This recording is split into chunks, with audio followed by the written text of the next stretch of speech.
There's this really unique vulnerability that comes with working after dark, when pretty much the whole world is asleep. Today, we're going to dive into that specific kind of fear with 4 chilling and very true stories from people who found themselves completely alone, on the clock, and in some terrifying trouble. And that right there, that single sentence is the thread that ties all of our stories together. It really gets to the core of the night shift experience, doesn't it? That complete and utter isolation. When something goes wrong, you are on your own. All right, so our first story kicks off in a place most of us have been, a fast food drive-thru. For a guy named Thomas, just 24 years old and working the late shift at Burger King, it was supposed to be just another boring night. Well, that is until a very particular customer started showing up. It started out kind of weird but subtle. A man would order the exact same thing, a large double Whopper meal, pay for it, and then just drive away without taking the food. The first time, okay, that's odd. But the second time, a week later, that feels like more than a coincidence. By the third time it happened, Thomas knew this was some kind of deliberate, really unsettling pattern. Then, one night, the man added this to his order. Now, here's the thing. Thomas's last name is Hurley, but his name tag just says Thomas. There is absolutely no way a random customer should know his last name. All of a sudden, this anonymous watcher in the car knew exactly who he was. And just like that, the threat wasn't just at his job anymore. It followed him home. First, a note showed up on his doorstep. Then the man came back to the drive-thru, but this time he wasn't ordering food. He was demanding $10,000. When Thomas didn't pay up, a rock came crashing through his window at home. The watcher was done just watching. For our next story, we're really ramping up that feeling of isolation. This time, we're with an Uber driver, all alone in his car, miles and miles from anywhere after a late-night drop-off. So he's on this long, dark road home when he gets flagged down by this frantic-looking couple. Their car stopped in the middle of the road, and they warn him about a collapsed bridge up ahead. They tell him he has to take this narrow dirt path through the woods to get around it. But something about it just felt off, Too rehearsed, too weird. His gut was just screaming at him that this was a trap. He had to make a choice, so he thanked them, but when he came up on that dark, narrow turnoff they'd pointed to, he just kept going straight, right down the main road, heading toward this supposedly collapsed bridge. And what do you know? Just a few minutes later, he gets to the bridge. It wasn't damaged, it wasn't collapsed, it was perfectly fine. The couple had completely lied. The only question now was why.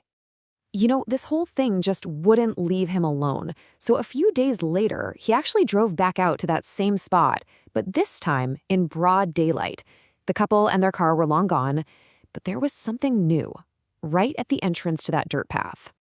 A new sign had been nailed to a tree. It just had 2 words, dead end. That sign definitely hadn't been there the other night, and it was all the proof he needed. That path wasn't a detour. It was a trap. As he's getting back in his car, this absolutely terrifying sound just rips through the air. A woman's scream, coming from deep inside those woods. He slammed on the gas and never looked back, left to wonder if someone else had just fallen for the trap he'd so narrowly avoided. All right, for our third story, we're taking the terror inside to this massive 80,000 square foot commercial warehouse. It's the middle of the night, and a lone security guard is about to figure out that the building isn't quite as empty as he thought. The evidence just started building, little by little. First, he was getting endless motion alerts from a single camera, but nothing was ever there. Then he starts hearing these loud, metallic scraping noises coming from inside the locked building. But the real kicker? The camera feed suddenly went black for a few seconds, then came back on, but it was aimed at a slightly different angle. And finally, he heard it with his own ears, footsteps in a nearby aisle. So what does he do? He does his job. He grabs his flashlight and starts walking through this huge, dimly lit warehouse, calling out into the silence. But here's the creepy part. Every time he moved, the footsteps would stop. He was being stalked, hunted through the aisles, but he couldn't see a single soul. And maybe the most terrifying part of this whole thing, he finishes his entire patrol and finds absolutely nothing. No broken locks, no open doors, no intruder. He knew, he was certain someone was in there with him, watching from the shadows, but he never laid eyes on them. Okay, for our last story, picture this. It's the middle of the night in a 24-hour gym.